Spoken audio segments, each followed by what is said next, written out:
नमस्कार, रामात maths classes में आपका एक बार फिर स्वागत है। सबसे पहले तो रीट 2025 में सफल होने वाले सभी अभ्यर्थियों को रामात मैथ्स क्लासेज की तरफ से हार्दिक शुभकामनाएं। साथ ही जनवरी में आयोजित होने वाली तृतीय श्रेणी शिक्षक भर्ती परीक्षा 2026 के लिए भी सभी को अग्रिम शुभकामनाएं कि सभी का सिलेक्शन होगा। देखिए, वैसे देखा जाए तो इस एग्जाम के लिए महज हमारे पास 2 सप्ताह का ही समय बचा है, क्योंकि इसकी तिथि भी घोषित हो चुकी है और 17 जनवरी को ही ये एग्जाम होने वाला है, तो महज हमारे पास 15 दिन का ही समय है। तो वैसे मैं आशा करूंगा कि अब तक आपने बाकी जितने भी विषय हैं उन सबकी आपने बहुत ही बेहतर तरीके से तैयारी कर ली होगी और मैं ये चाहता हूं कि बचे हुए जो 15 दिन जो है वो हम गणित के लिए छोड़े। वैसे देखा जाए तो गणित का वेटेज बहुत ही कम रखा गया, पिछली बार की तरह इस बार भी इसमें से केवल 5 ही प्रश्न आने वाले हैं और उनका जो अंक भार है वो 10 ही रखा गया। लेकिन हम देखिए किसी भी कंपटीशन एग्जाम में यह देखकर तो इसको अवॉइड नहीं कर सकते कि मात्र 10 अंक के लिए हम क्यों मेहनत करें। लेकिन देखिए जब भी कंपटीशन की तैयारी करते हैं या जो कंपटीशन परीक्षा दे रहे हैं तो उन्हें ज्ञात है कि 10 अंक हमारे लिए क्या मायने रखता है, एक एक अंक के लिए ही हमारी मेरिट बनती है, तो हम इसको भी इग्नोर नहीं कर सकते। इसलिए हमें गणित के लिए भी एक बेहतर तैयारी की आवश्यकता जरूर होती है। इसी को देखकर मैं वीडियो वापस शुरू कर रहा हूं। तो आशा करूंगा कि पिछली जो भर्ती हुई थी उसमें भी हम इस चैनल के जो वीडियो थे वो साथियों के लिए काफी कारगर सिद्ध हुए थे और आने वाले दिनों में जो परीक्षा होगी उसमें भी ये वीडियो उसी तरह से बहुत ही आपके हेल्पफुल साबित होंगे। जैसा कि मैंने पिछली भर्ती परीक्षा में भी कहा था कि जब इसका वेटेज कम रखा गया है तो इसमें से बहुत ही डीपली प्रश्न नहीं आएंगे, बहुत ही सामान्य से ही प्रश्न आएंगे और वैसा ही हुआ था। हमने पिछली जो परीक्षा उसमें पेपर जो देखा था उसमें मैंने बिल्कुल देखा था बहुत ही सामान्य से प्रश्न ही दिए गए थे। हाँ, उसमें ये जरूर हमको थोड़ी मायूसी हाथ में लगी थी, क्योंकि देखिए सिलेबस तो बहुत सारा दिया था लेकिन प्रश्न जो उन्होंने जो टच किए थे वो केवल 2 या 3 टॉपिक में से ही प्रश्न आए थे। तो इसकी हम चर्चा भी बाद में वीडियो में करेंगे। तो सबसे पहले तो मैं उनसे निवेदन करूंगा जो इस साथी जो ऐसे भी है जो इस चैनल के साथ पहली बार जुड़े हैं या इस वीडियो को पहली बार देख रहे हैं, तो सबसे पहले तो मैं उनसे आग्रह करूंगा कि आप इस चैनल को एक बार सब्सक्राइब कर दीजिए। साथ ही जो बेल आइकन आप उसको भी प्रेस कर दीजिए ताकि आगामी जो दिनों में जो तृतीय श्रेणी भर्ती परीक्षा जो हो रही है उसके लिए जो हम मैथ्स के जो कंटिन्यू जो वीडियो बनाएंगे उनसे आप कहीं भी वंचित नहीं होंगे और उनका नोटिफिकेशन होगा वो आपको समय पर मिल जाएगा जब भी वीडियो अपलोड होगा। अगर आपको वीडियो अच्छा लगे तो आप लाइक जरूर करें और अपने साथी के साथ ये शेयर भी करें ताकि उनको भी बेनिफिट मिलता रहे। तो जो साथी पहली बार चैनल से जुड़े उनको मैं बता दूं कि देखिए इस चैनल के ऊपर आपको कहीं भी अनावश्यक वीडियो में न तो कोई हाय हेलो दिखाई देगा, ना आपको अनावश्यक कई तरह की बातचीत दिखाई देगी। बिल्कुल हम पॉइंट टू पॉइंट ही बात करते हैं। आप पिछले जो वीडियो है उनको भी आप जरूर देखें ताकि आपको बहुत ही अच्छे से मालूम हो जाएगा कि वास्तव में इस चैनल पर जो दिखाया जा रहा है वो वास्तव में हमारे लिए कितना कारगर है या कितना उपयोगी है। ठीक है, तो पिछले आपको एक और सलाह दे दूं, जो साथी पहली बार जुड़े तो उनसे ये निवेदन रहेगा कि पिछली भर्ती के लिए मैंने जो वीडियो बनाए थे उन वीडियो को भी आप जरूर देखें, क्योंकि देखिए सिलेबस जो है वो बिल्कुल पूरा का पूरा वही है, कुछ में इसमें परिवर्तन नहीं है। तो वो जो वीडियो है जिसमें मैंने बहुत ही बेसिक रूप से सारी चीजों को समझाया हुआ है, तो आप उन वीडियो को जरूर देखें। उनका लिंक भी मैं डिस्क्रिप्शन में दे दूंगा जहां से आप वो सारे वीडियो देख पाएंगे। तो चलिए बिना समय गवाए शुरू करते हैं आज का वीडियो।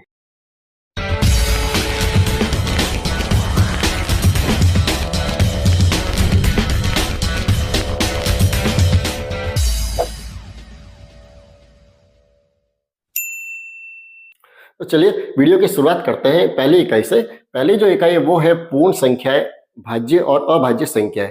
ठीक है, ये जो पहले इसमें पहले अपन एक ही चैप्टर को समझते हैं, पहले पूर्ण संख्याओं को। ठीक है, वहाँ वैसे वीडियो शुरू करने से पहले आपसे एक आग्रह जरूर रहेगा कि आप वीडियो को देखिए कहीं भी स्किप नहीं करें, क्योंकि मेरी जो कोशिश रहेगी वो अब यही रहेगी, क्योंकि देखिए वैसे समय बहुत कम है तो मैं ये चाहूंगा कि अपन एक वीडियो में एक चैप्टर को पूरा करें।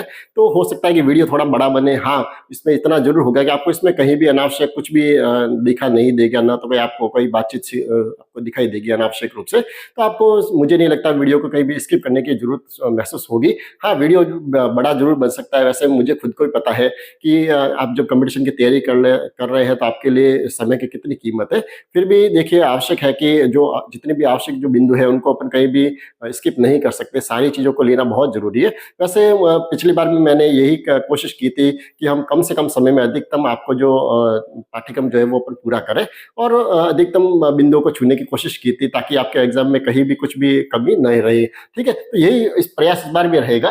तो अपन चलिए शुरुआत करते हैं पूर्ण संख्याओं से। ठीक है, तो पूर्ण संख्या वास्तव में क्या होती है? अब सीधे मैं अगर ये शुरू करूं कि संख्याएं जो होती है वो इतने प्रकार की होती है, प्राकृत संख्या, पूर्ण संख्या वगैरह, तो शायद आपके जहन में ये सारी चीजें अच्छे से नहीं आएगी, क्योंकि मुझे पता है कि मेरे सामने जो स्टूडेंट जो जुड़ा है वो हो सकता है कुछ ऐसे स्टूडेंट भी है जो मैथ्स में बहुत ही होशियार भी होंगे, कुछ ऐसे भी है जिन्होंने मैथ्स कक्षा 10 से छोड़ दी होगी, उसके बाद में उनको कहीं वापस पढ़ने का मौका ही नहीं मिला। तो सारे जो स्टूडेंट की कैटेगरी जो उनको मैं ध्यान में रखते हैं, बिल्कुल अपन बेसिक तरीके से हर चीज को समझने की कोशिश करेंगे। तो जो संख्याओं की जो शुरुआत होती है अपन वहीं से इसको समझने की कोशिश करते हैं कि वास्तव में पूर्ण संख्या क्या है, ताकि आपको जो हर छोटे से छोटे जो बिंदु जो होगा वो आपको स्पष्ट समझ में आएगा। तो कहीं भी आपको मैथ्स में रटने की जरूरत नहीं पड़ेगी, कहीं भी आपको शॉर्टकट की तरफ जाने की जरूरत नहीं पड़ेगी, और हम बिल्कुल जो आधारभूत जो तरीके उसके द्वारा भी हम अपना आंसर प्राप्त कर सकते हैं। तो संख्याओं को समझने से सबसे पहले तो अपन एक चीज समझते हैं कि हमें देखिए ये ज्ञात होना चाहिए कि अंक क्या होता है और संख्या क्या होती है।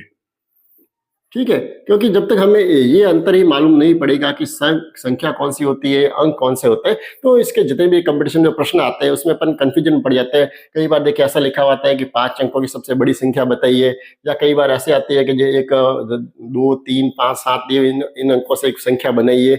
अब देखिए अपन को ये मालूम ही नहीं पड़ेगा कि संख्या क्या होती है और अंक क्या होता है, तो अपन इसमें थोड़ा कंफ्यूजन पड़ता है, अपन प्रश्न जो है वो गलत करते हैं। ठीक है, तो अपन इसको अच्छे से समझते हैं। सबसे पहले देखिए अपन अंक देखते हैं कि अंक वास्तव में क्या है। तो अंक जो है ये जो जीरो जो है, 0 1 2 3 4 5 6 7 8 और 9, ये जो प्रतीक जो है जिनके द्वारा अपन किसी भी संख्याओं को गिनने के लिए अपन जो प्रतीक रूप में जो काम में लेते हैं उनको ही हम कहते हैं अंक।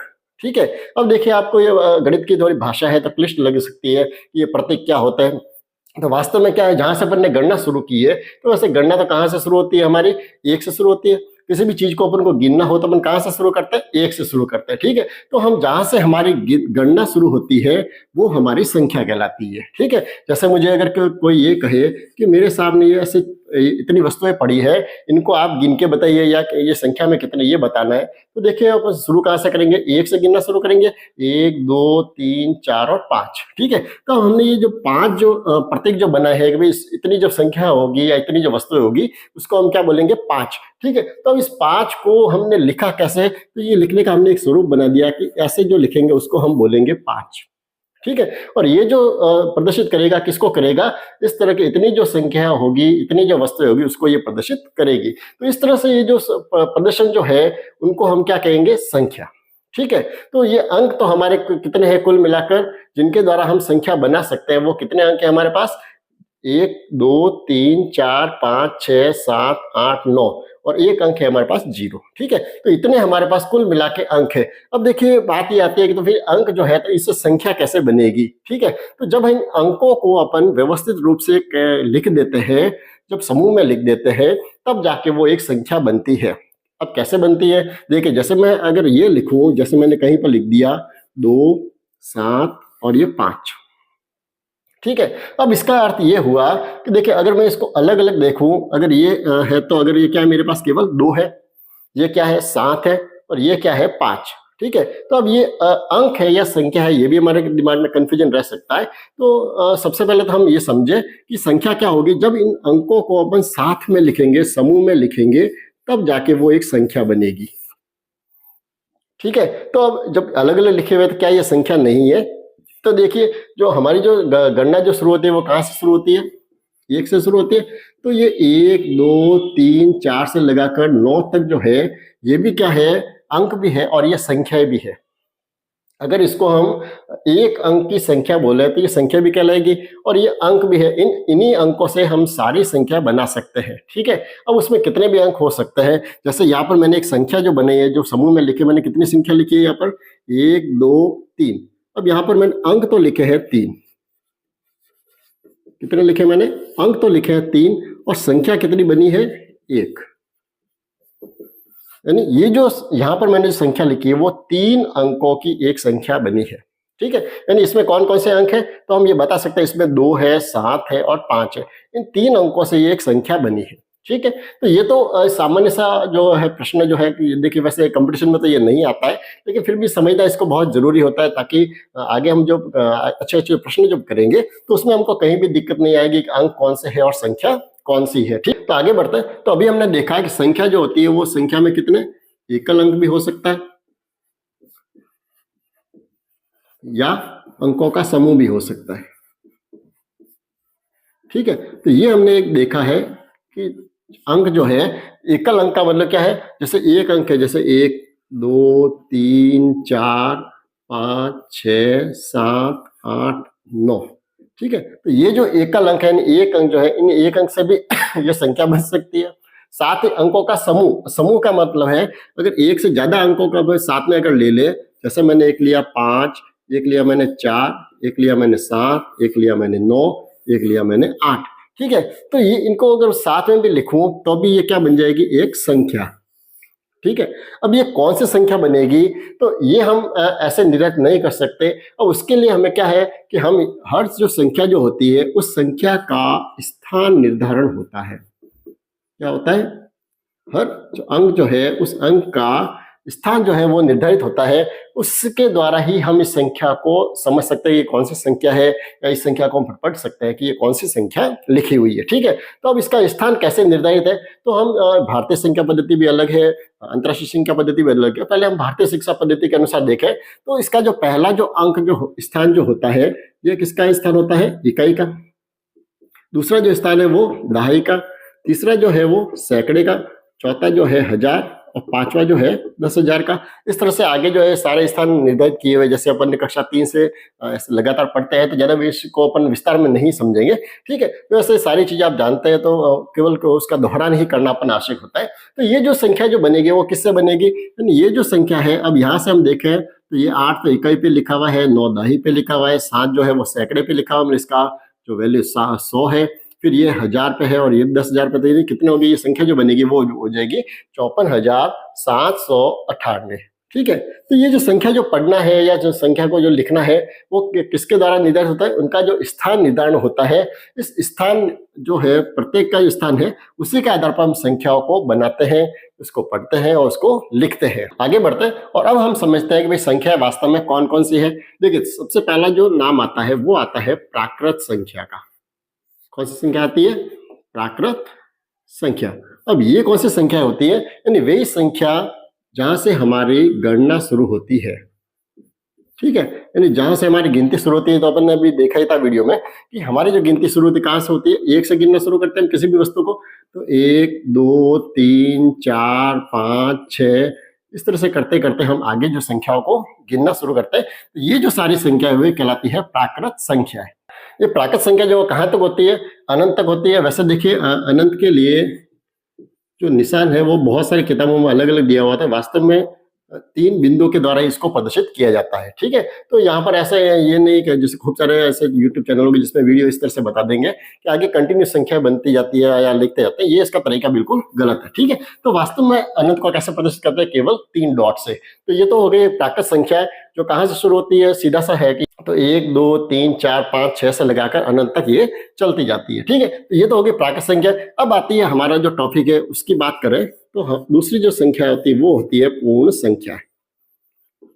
अब देखिए, आपके दिमाग में आ रहा होगा कि ये सब संख्या अलग अलग होती है क्या, बिल्कुल नहीं। तो सारी देखिए संख्या तो वही है जो गणना में काम आएगी, वो सारी संख्या है।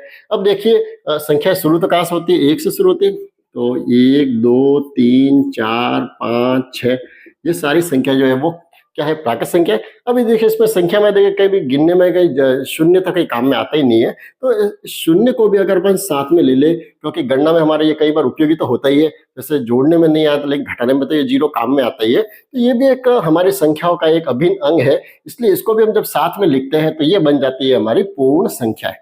ठीक है, तो पूर्ण संख्या का अर्थ यह है कि यहाँ पर जो प्राकृत जो संख्या है उसका जो समूह है, उस समूह में अगर अपन 0 को भी शामिल कर दें तो ये बन जाती है पूर्ण संख्या है। ठीक है, तो ये तो बिल्कुल सामान्य से परिभाषा हुई कि पूर्ण संख्या क्या है। ठीक है, तो अब असली बात ये आती है कि अब हमारा टॉपिक जो है वो पूर्ण संख्या है। तो क्या हमारा प्रश्न इतना सा ही आएगा कि पूर्ण संख्या कौन सी है, या कहाँ से शुरू होती है, या कहाँ जाके खत्म होती है, तो ये तो ऐसा प्रश्न नहीं आ सकता। तो अब हमारा जो मुख्य जो प्रश्न जो दिमाग में रहता है वो ये रहता है कि ये जो टॉपिक है पूर्ण संख्या, इसमें हमें पढ़ना क्या है, या इसमें से प्रश्न कौन कौन से बनते हैं। तो पूर्ण संख्या इतनी सही नहीं है कि केवल बस इतने से अपन समझ ले और हमारी पूर्ण संख्या पूरी हो जाती है। यानी हमें ये देखना है कि यहाँ से हमारी जो पूर्ण संख्या जो शुरू होती है, हमको जो जितने भी हमारे प्रश्न जो बनेंगे वो कहाँ से शुरू होंगे, 0 जो अंक है वहां से शुरू होंगे। और हमारी जो संख्या है, वैसे देखिए कहने को तो अनंत तक संख्या है, लेकिन अब प्रश्न कहाँ तक बनेंगे, तो हम हमारा जो पाठ्यक्रम जो दिया गया है वो कक्षा 6 से लगाकर 8 तक के दिया गया है। तो पाठ्यक्रम जो है वो उसमें जो टॉपिक जोड़े गए वो कहाँ तक जोड़े गए, हमारे 6 से लेकर 8 तक की जो पाठ्य पुस्तकें हैं आरबीएससी की, उसमें से ही हमारे प्रश्न आने वाले हैं। तो उसमें जो पूर्ण संख्याओं पर आधारित जो टॉपिक है उसमें मैंने देखा है कि आपके करोड़ तक की संख्या है। कहां तक दी हुई है संख्या? करोड़ तक की जो पूर्ण संख्या जो है वहां तक के हमें गणना के सारे कार्य भी करने हैं और प्रश्न भी जो हम समझने हैं वो कहां तक समझने, हमने करोड़ तक की संख्याओं के समझने हैं। ठीक है, तो उसी को वीडियो में अपन सारी चर्चा वैसे ही करेंगे। अब इसमें हमें क्या क्या देखना है तो वो हम देखेंगे कि आखिर पूर्ण संख्याओं के आधारित कौन कौन से प्रश्न बन सकते हैं। तो आगे बढ़ते हैं और पूर्ण संख्याओं को हम थोड़ा सा कैटेगरी वाइज समझने की कोशिश करते हैं। कि सबसे पहले देखिए अपन ये समझते हैं कि एक अंक की कितनी संख्याएं होती है। अगर ये प्रश्न आ जाए, वैसे इतना छोटा सा तो नहीं आएगा, फिर भी हम शुरुआत यहीं से करते हैं। सबसे पहले अपन ये देखें कि अगर एक अंक वाली कितनी संख्याएं है, तो सबसे पहले हमारे दिमाग में ये होना चाहिए, यानी ऐसी संख्या अभी वीडियो में देखा ही है कि हमारे 1 से लगाकर 9 तक जो संख्या है वो सारी कितने अंकों वाली है? एक अंक की संख्या सारी। तो ये एक अंक की संख्या है, तो कुल संख्या कितनी है? ऐसा प्रश्न वैसे आ सकता है कि कुल कितनी संख्या है जो एक अंक की होती है। ठीक है, तो कई बार देखिए प्रश्न ये गलत इसलिए होता है क्योंकि इसमें कुल संख्या जो है वो ऑप्शन में आपको 9 भी दिखेंगे और 10 भी दिखेंगे। क्यों? तो क्योंकि देखिए हम अगर संख्या, वैसे तो देखिए पूर्ण, अगर ये प्रश्न ऐसा आ जाए कि एक अंक की कुल कितनी संख्या होती है, ठीक है, अब उसमें देखिए संख्याओं में आपको इतना सिंपल प्रश्न तो देगा नहीं कि आपको सीधा ये लिखा हुआ कि 1 से लगाकर 9 तक की कुल 9 ही संख्या वही हमें आंसर में लिखना है। देखिए वहां पर प्रश्न जो ऐसा आएगा वो ऐसा आ सकता है कि एक अंक की कुल कितनी प्राकृत संख्याएं होती है, ये हो सकता है, तब तो हमारा आंसर क्या होगा? 9।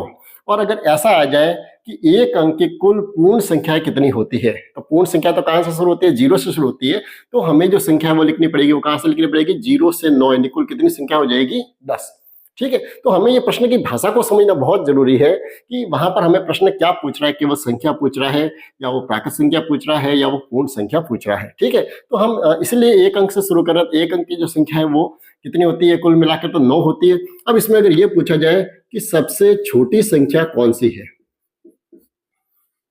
तो बहुत ही सिंपल सा ही प्रश्न दिख रहा है वैसे कि एक अंक की संख्या तो कितनी? 1 से लगाकर 9 तक है, तो जाहिर है कि सबसे छोटी संख्या कौन सी होगी? 1। और अगर ये कहा जाए कि एक अंक की सबसे बड़ी संख्या कौन सी है, तो सबसे बड़ी संख्या कौन सी होगी? 9। ठीक है, बहुत ही सिंपल है। इसी तरह से अपन अगर 2 अंकों को अगर देखें तो 2 अंकों की कुल कितनी संख्या होती है, अगर आपसे कहे तो देखिए 2 अंक का मतलब उसमें कितने अंक होने चाहिए? 2। तो 9 के बाद में अगली जो संख्या है वो 10। 10 में कितने अंक हो जाते हैं? 2 अंक। अब 2 अंकों की ये कितनी संख्या हो जाएगी? तो 10 से लगाकर अपन अगर बात करें 99 तक कुल मिलाकर 2 अंक है। उसके बाद में जब 100 हो जाएंगे तो 100 में कितने अंक हो जाएंगे? 1, 2 और 3। तो वो कितने हो जाएंगे? 3 अंक हो जाएंगे। ठीक है, तो ये 2 अंकों की कुल संख्या कितनी होगी? तो अपन देखें तो कुल मिला के देखिए 1 से 99 तक की संख्या है, उसमें से अपन 9 संख्या कम कर दो तो पीछे जो बची कितनी संख्या बची? 90। तो कुल मिलाकर कितनी संख्या होगी जो 2 अंकों की है? वो कुल कितनी है? 90 संख्या। अब उसमें से वही प्रश्न अगर आ जाए कि सबसे छोटी संख्या बताइए, तो सिंपल सा ये कौन सी होगी? 10। और सबसे बड़ी संख्या बताओ 2 अंकों की, तो कौन सी हो जाएगी? 99। ठीक है, यानी बहुत ही सामान्य से प्रश्न है, लेकिन ये भी प्रश्न कई बार हमें उलझन में डाल देता है। वहां पर प्रश्न ऐसा आ जाए कि 2 अंकों की कुल कितनी संख्या होती है, और हड़बड़ी में क्या करते हैं हम ये देखते हैं कि भाई 10 से लगा 99 तक की है, तो हम 99 से 10 कम कर देते हैं और 89 हम जो आंसर लिख देते हैं। ठीक है, तो ऐसी जल्दबाजी भी नहीं करें, बिल्कुल देखिए आधारभूत जानकारी जब आपके पास होगी तो आपके प्रश्न कहीं भी गलत नहीं होंगे। ठीक है, अब अगर 3 अंकों के अपन संख्या देखें तो 3 अंकों की कुल कितनी संख्या है? 100 से लगाकर 3 अंकों की 999, वैसा का वैसा। तो यहां पर कुल संख्या कितनी होगी? अब ये प्रश्न आ जाए तो यहां पर देखिए 100 से तो ये शुरू हो रही है, कितने अंक कम करने हमें? 99। तो इसमें से 99 हम कम कर देंगे, यानी कुल कितनी संख्या हो जाएगी? 900 संख्या है। कितनी संख्या हो जाएगी? 900। और सबसे छोटी संख्या तो जाए 100 होगी, और सबसे बड़ी संख्या कौन सी होगी? 999। ये जो प्रश्न, ये तो बिल्कुल सिंपल से प्रश्न है। अब इसको देखिए करने का मेन उद्देश्य ये है कि हम केवल देखिए ये देखना चाहते हैं कि जब हमें किसी भी अंक की संख्या पूछे तो हमें अगर कुल संख्या निकालनी है तो हम कैसे निकाल सकते हैं, या हमें सबसे छोटी संख्या पूछे तो हम कैसे करें, या सबसे बड़ी संख्या निकालनी है तो हम कैसे करें, बिना कहीं शॉर्टकट की तरफ जाए। देखिए हम समझे तो 4 अंकों की जब संख्या लिखेंगे तब हमें ये सारी चीजें जो एक साथ समझ में आ जाएगी। जैसे 4 अंकों की सबसे छोटी संख्या कौन सी होगी? 999 के बाद में कितना आ जाएगा? 1000। तो 1000 से लगाकर 9,999 तक। ये जो है सारे कितने अंकों की संख्या है, 4 अंकों की, और 4 अंकों की कुल संख्या कितनी हो जाएगी, 9,000। क्योंकि इसमें से 999 अपन कम कर देंगे तो पीछे कितनी बची, 9,000। अब सबसे छोटी संख्या तो वही 1,000 और सबसे बड़ी संख्या 9,999। ठीक है, तो ये जो मैंने संख्याओं का जो चार्ट जो बनाया है, अब उसको देखिए लिखने का मेरा उद्देश्य क्या है कि आपको कहीं ये रटाना नहीं है कि हम सीधा इसको रटे या आपको सीधे शॉर्टकट की तरफ मैं ले जाऊं कि बस जब 4 अंकों की संख्या लिखनी हो तो आप 1 और 0 लिख दीजिए, या 4 अंकों की सबसे बड़ी संख्या लिखनी हो तो 9 को उतनी बार लिख दीजिए। ऐसे बहुत सारे यूट्यूब चैनल है जो आपको सीधा ही ऐसे शॉर्टकट बताएंगे और अपन उसको समझते हैं कि हाँ भाई मैथ्स तो बहुत सिंपल है। तो ऐसी चीजें नहीं है। अब जब इसको बेसिक तरीके से सीख लेंगे तब अब अगर हमें ये पूछ लिया जाए कि भाई आप 8 अंकों की कुल कितनी संख्याएं होती है आपको बतानी हो, तो हम कैसे बताएंगे, तो सीधा साधा हमें मालूम पड़ जाएगा कि 8 अंकों की जगह सबसे छोटी संख्या कौन सी है, पहले तो वो लिख दीजिए। तो 8 अंकों की सबसे छोटी संख्या तो कौन सी होगी, 1 के बाद 1 2 3 4 5 6 और 7। ठीक है, तो 7 जीरो से 8 अंकों की संख्या बन जाएगी। ठीक है, और ये कहां तक होगी, 9 9 9 9 कितनी बार आएंगे, 8 बार। तो ये हो गई सबसे बड़ी संख्या। अब अगर सबसे छोटी संख्या पूछे तो हो जाएगी, कौन सी हो जाएगी, देखिए इकाई, दाई, सैकड़ा, हजार, 10,000, लाख, 10 लाख और करोड़। तो सबसे छोटी संख्या तो कौन सी है 8 अंकों की, 1 करोड़। और सबसे बड़ी संख्या जो है वो क्या है, 9,99,99,999। ठीक है, तो ये तो हो गई है। तो अब यहाँ संख्या अगर हमें लिखनी हो तो हम क्या करेंगे, कुल कितनी संख्या होगी, तो ये जो संख्या है कितनी हो जाएगी, 9 करोड़ संख्या हो जाएगी, 1 2 3 4 5 6 और 7। ठीक है, तो कुल मिला के कितनी संख्या हो जाएगी, 9 करोड़ संख्या है, क्योंकि उससे छोटी जो है 99,99,999 जो वो इससे छोटी संख्या हो जाएगी, जैसे हमने यहाँ पर देखा है। तो ऐसे जो हम किसी भी संख्या का जो आंसर है हम ज्ञात कर सकते हैं, ये समझाने का आपका उद्देश्य था। ठीक है, तो आप इसको अच्छे से नोट भी कर लीजिए। हाँ, तो जो साथी पहली बार चैनल के साथ जुड़े हैं उनसे ये निवेदन कर दूं कि आप जब भी वीडियो देखें तो अपने साथ में कॉपी और पेन लेके जरूर बैठे, ताकि आपको जो भी ऐसे जो चीजें जो लगती है कि जो वास्तव में आपको नोट करनी चाहिए, आपको लगता है कि हाँ ये हमारे स्मरण में कम रहेगी, तो आप उसको साथ ही साथ नोट भी करते जाइए, क्योंकि ऐसी चीजें जो आपको बहुत आगे काम आने वाली है। आगे बढ़ते हैं और संख्या से संबंधित जो महत्वपूर्ण जो प्रश्न जो कंपटीशन में आते रहते हैं वो प्रश्न आपके सामने मैंने यहाँ लिखे। देखिए पहला जो प्रश्न जो आता है वो अक्सर ये पूछा जाता है कि 1 से लगाकर 100 तक की जो संख्या है उस संख्या में कुल कितने अंक होते हैं। ठीक है, तो ऐसा प्रश्न भी कई बार कंपटीशन एग्जाम में आया हुआ है। तो अब देखिए कुल अंकों की संख्या कैसे कितनी होती है, कुल कितने अंक है, तो अभी अपन ने देखा था। सबसे पहले तो अपन ये देखिए तो 1 अंक वाली कितनी संख्या होती है, 1 अंक वाली जो संख्या है वो कितनी है, अपन जानते हैं कहाँ तक 1 अंक वाली संख्या कौन सी है, 1 से लगाकर 9 तक की है, यानी कुल कितनी संख्या हो गई, 9 संख्या तो ये हो गई। उसके बाद में हम देखें 2 अंकों वाली कितनी संख्या है जो 100 तक में आती है, तो हमने देखा है अभी हम 10 से लगाकर 99 तक कुल मिला के कितनी संख्या है, ये 90। ठीक है, और उसके बाद में हम 3 अंकों की संख्या देखें तो 3 अंकों वाली कितनी संख्या है, केवल 1 संख्या। ठीक है, तो अब हमारा जो प्रश्न जो है वो ये है कि 1 से 100 तक में कुल अंक कितने आते हैं। तो अब देखिए 1 से 9 तक कितनी संख्या है, 9 संख्या है, और सब में कितना, 1 अंक है, यानी कुल मिला के कितने अंक हो गए, 9 अंक ये हो गए। उसके बाद में 10 से लगाकर 99 तक संख्या कितनी है, 90 संख्या है। ठीक है, और हर संख्या में कितने अंक है, 2 अंक है, तो कुल मिला के कितने अंक हो गए, ये 180 अंक तो ये हो गए। ठीक है, और उसके बाद में 3 अंकों वाली कितनी संख्या है, केवल 1, यानी इस 1 अंक कितने अंक है, 3, तो 3 अंक हो गए ये, यानी कुल मिला के कितने अंक हो गए इसमें, देखिए 9 और 3 हो गए 12, हासिल 1, 9 और 1, यानी कुल मिलाकर 192 अंक होते हैं। 1 से 100 तक की अगर हम गिनती लिखे तो कुल अंक कितने होंगे उसमें, 192। एक तो ये प्रश्न जो है वो अक्सर कंपटीशन में आता रहता है। उसके बाद में जो दूसरे जो प्रश्न है वो थोड़े सिंपल है। अब देखिए अगला प्रश्न ऐसा भी आ सकता है कि 1 से 100 तक की संख्या में कुल शून्य कितने आते हैं, जीरो कितने आते हैं। तो बहुत ही सिंपल सा है, देखिए अब देखिए एक तो पहला जो शून्य आता है वो किस में आता है, 10 में आता है, दूसरा 20 में, 30 में, 40 में, 50 में, 60 में, फिर 70 में, फिर 80 में, फिर 90 में और फिर 100 में। ठीक है, यानी कुल मिला के शून्य अपन गिने तो कितने आते हैं, 1 2 3 4 5 6 7 8 9 10 और 11, कितने आते हैं, 11 शून्य।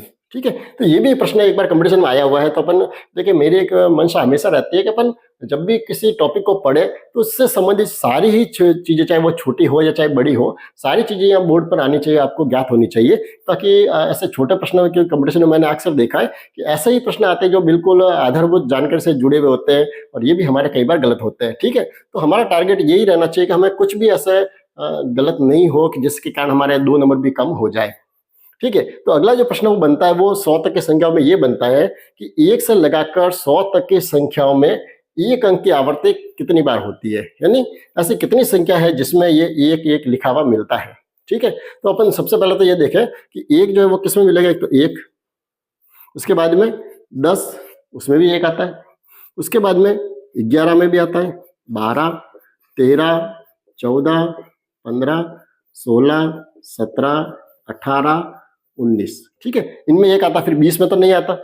उसके बाद में आगे बढ़े तो 21 में आता है, उसके बाद में 31 में, फिर 41 में, फिर 51 में, फिर 61 में, फिर 71 में, फिर 81 में, फिर 91 में, और लास्ट किस में आता है, 100। तो इतनी जो संख्या है इसमें एक की आवर्ती होती है। ठीक है, तो हमें ये देखिए वहां पर एग्जाम में अपन को इतना समय तो मिलेगा नहीं कि हम इतनी संख्या, सारी संख्याओं को लिख के फिर अपन गिनना सीखे। तो ये हमारे सीधे अगर दिमाग में होगा तो हमारे समय की बचत भी होगी और हम प्रश्नों को जल्दी कर पाएंगे। ठीक है, तो अब यहाँ पर अपन एक को एक बार गिन लेते, कितने आते हैं देखिए, 1, 2, 3, 4, 5, 6, 7, 8, 9, 10, 11, 12, 13, 14, 15, 16, 17, 18, 19, 20 और 21। कितनी बार आता है, 21 बार।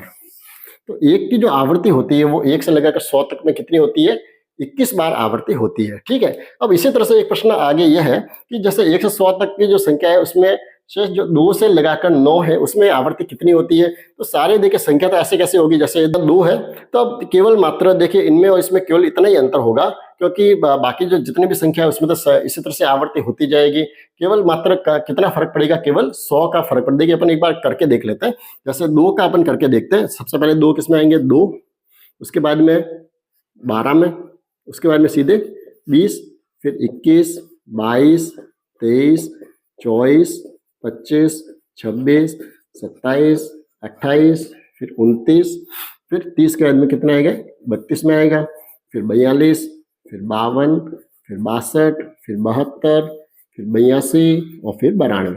ठीक है, तो इतनी बार 2 की आवर्ती होगी। अब देखिए इनको काउंट करके कितना हो गया, 1, 2, 3, 4, 5, 6, 7, 8, 9, 10, 11, 12, 13, 14, 15, 16, 17, 18, 19 और 20, यानी केवल मात्र एक अंक की फर्क पड़ेगा।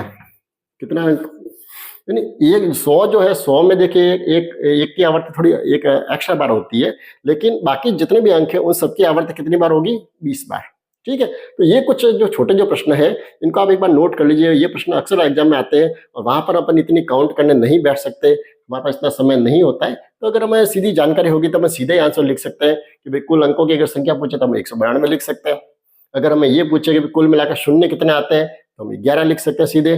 या हमें एक की आवर्ती कितनी बार होती है, 21 बार, और बाकी सारी संख्याओं की आवर्ती कितनी बार होती है, 20 बार। आगे बढ़ते हैं और अब हम पूर्ण संख्याओं के अंदर अब संख्याओं को अपन पढ़ना और लिखना समझते हैं। ठीक है, वैसे देखिए ये कक्षा 5 से लगाकर कक्षा 10 तक हमने बहुत सारी संख्याओं को पढ़ना भी सीखा है और लिखना भी हम अच्छे से जानते हैं। लेकिन फिर भी देखिए मैंने पहले भी कहा है कि हमेशा उद्देश्य यही रहता है कि हर चीज एक बार दोहरान कर दे तो बहुत ज्यादा अच्छा रहता है। वैसे देखिए संख्याओं को पढ़ना और लिखने का तरीका जो हम पहले भी इस वीडियो में मैंने चर्चा की थी कि संख्या जो पद्धति, 2 तरह की संख्या पद्धति होती है। ठीक है, जो पद्धति होती है जिसके द्वारा संख्याओं को पढ़ना पड़ता है, पहली जो पद्धति वो तो है भारतीय संख्यान पद्धति। क्या है, भारतीय संख्यांकन पद्धति। और दूसरी जो है वो है अंतरराष्ट्रीय संख्यांकन पद्धति।